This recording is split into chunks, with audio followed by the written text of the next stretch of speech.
аталган форумубузду ачык деп жарыялайм.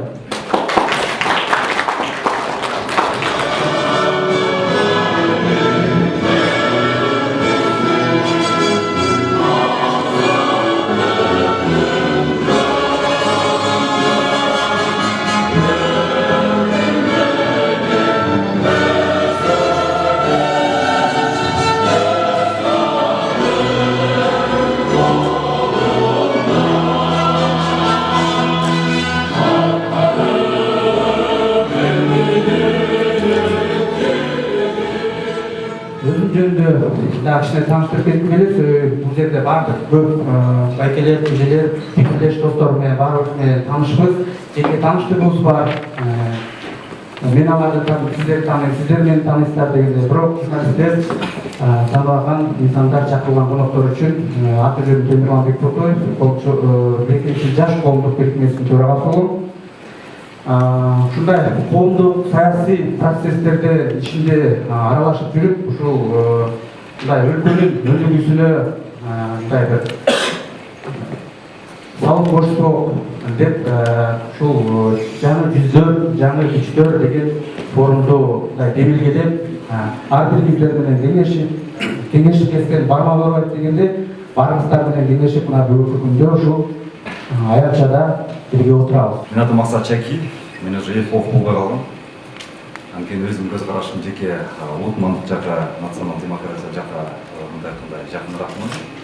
Улуттук өзүбүздүн бир аң сезимибиз менен амбицияларды кармап калбасак, дүйнөлөшүү деген мындай чоң шар ушул агымда биз калып кетебиз. Негедир коомчулук ушуну баягы толук кандуу сиңире албай атат да.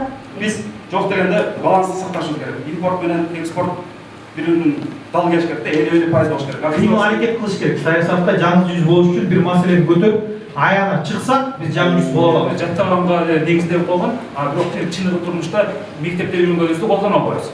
Анын үчүн мектептеги үйрөнүүлөрдө глобалдык эмгек кылымына керектүү компетенцияларды ээп, балдарды, кыздарды өстүрүшүбүз керек.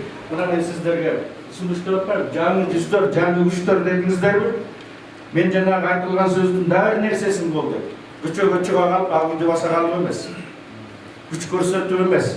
Эмне үчүн Махатма Гандини миллиард Индия ошол кезге чейин ыйгадам дейт. Анткени анын эң негизги идеясы Англия колония кылып турган кезде ненасильственное свержение англичан.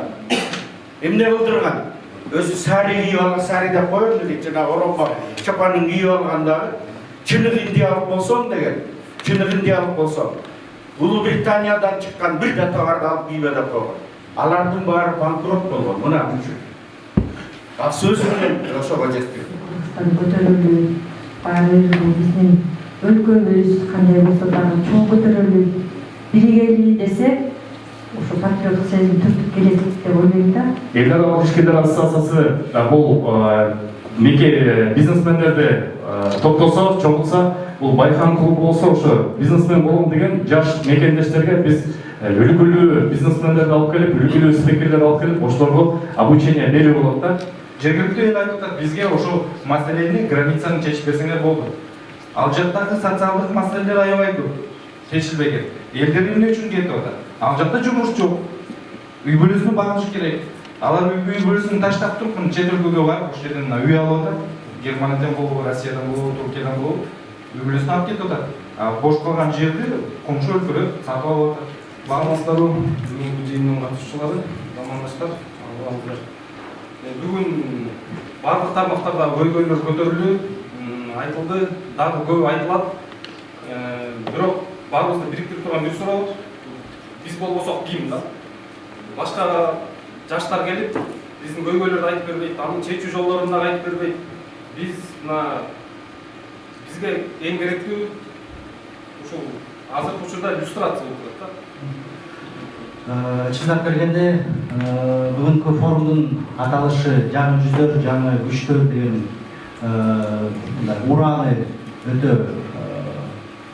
керектүү, жана ушул талапка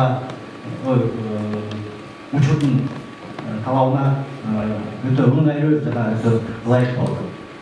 Биздин жарандарыбыз эмне үчүн чет мамлекетке барып, эмне үчүн чоң деген акчаларды чет мамлекеттен барып туруп, өздөрүнүн ден соолугун саламаттыгын ошол жактан ашат. Бул жерде деле ачса болот. Ошол эле гемодиализ ачса болот. Ыраазычылык билдирем ушул жыйынды уюштуруп, анан бул жака чакырганыңызга. Бирик болуп, бир күч болуп, ошончобуздун баарыбыз бир дем менен чыга турган болсок, эч ким бизге тоскоолдук бербейт. Бийлик дагы, олигарх дагы, байлык дагы, саясат дагы, башка дагы. Ошон үчүн өзүңүздөрдүн жеке кызыкчылыктарыңыздарды эмес, жалпы элдин, жалпы жаштардын, жалпы мамлекеттин кызыкчылыгын ойлосоңуздар деген. Темирлан, сиздер чоң эме баштап жатсыңар, мен аябай ыраазы болуп атам. Жардам, пожалуйста, бергенге аракет кылабыз. Темирлан, илиңизге терең расыл. Аман болсун. Айталы деген сөз ушулда негизинен эгерде Кыргыздан бүгүн баатыр балбан, эрен берен, көсөм кемеңгер, акылман, даңышман бирөөсү чыга турган болсо, ошонун тегеректеп өзүбүздүн оюбузду, өзүбүздүн демибизди ошол адам тегерегинде, ошол күч тегерегин бириктиришибиз керек. Негизги максат ушул демилген негизги максаты бул деген прекрасно ошол жаңы жүздөрдү, жаңы күчтөрдү ынтымакка чакырып, ушуларды бириктирип, бийликке ошол маселени коюп, Өзүңүздөрдү билдим. Сиздер өзүңүз чече тургандай болуп, өзүңүз бир катуу киришпесек, силер оңой албайт окшойсуңар деген биздин муунга мындай маселе койгондой сезилип атасыздар. Жакшы таптыкпы, жаман таптыкпы, ал башка маселе. Болгону биз жаштарга бүт республиканы кыдырып бекер көрсөтүп чыктык. Ай, ушул Үркүн деген моундай болгон депчи. Ал башка маселе. Экинчиси, мына Москвадагы бир жигит сүйлөдү, жаш сүйлөдү. Ай, москвалыктар көрсөтө албай койду Үркүндү. Коркушту диаспора. Санкт-Петербургда бир эле жигит бар экен, Аскар Тикебаев деген. Орустар сабап кетпей бар экен. Санкт-Петербургда ошол жигит өзүнүн моюнуна эле бир эле жигит көрсөтүп койду Үркүндө. Эчтеке болгон жок, дагы иштеп атат, тоор болуш дейт экен. Ким байлыктар дейсиң? 93% биз тоо аяктардан турабыз, 7% түз жерден эле. Баарын саткан кыйын. Битсеңиз отуруп, просто заман гана өрөктө стакан болгондо эле бир күн тапмак, муну барчы. Бир күн тапмак. 1 саатта сүйлөтүп көп эмес. Ичиң көлөттө ушунчалык миллиондорду тепип жүргөнү эң жакын эме көрүнүш эле ешкандай ачык алыш керек да. Ама билим берүү дейсиң, билим берүү дейиш үчүн эгер баарыбыз бириксекчи, мисалы шайлоого бара турган болсок келечекте өзүбүздүн брошюрабызды таркатсак, ар бир адам өзүнүн сферасына карайт. Врач болсок, врачтарга плюс бар. Пенсионер болсок, пенсионерге плюс бар. Ошондой идея менен келели, өтө көйгөйлүү идея алып келели да. Мисалы, мендер чет өлкөгө чыккан, Грузия, Армения, Россия баарын көрүп келдим. Ошол эле Грузиядан дайыгын жүр, Кыргызстанда бүтүрөйүн деген мен аз тире мен камуфлаждаган да. Өтө көйгөйлүү маселе, Кытай маселеси, карыз маселеси. Калыбул оюянын сөздөрүн ошо бийликке жеткирип, ушул карыз калтырбаган аракет кылыш керекпиз. Сиздерге чоң рахмат. Бул жерде жакшы иштер болду, жакшы сөздөр болду. Алыстагы, жакындагы адамдар дагы сүйлөдү. Негизи бул жана айтып кеткендей, Кыргызстанда үмүт бар. Эч качан үмүттү үзбөңүздөр. Кыргыз улуу калып болгон үмүт үзүлсө, бул өлдүк деген менен барабар.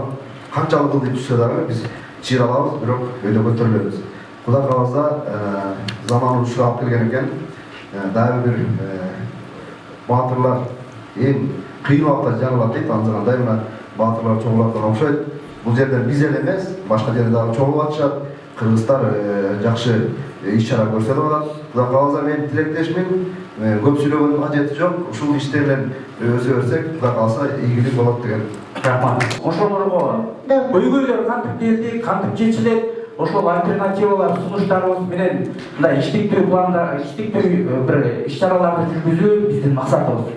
Рахмат.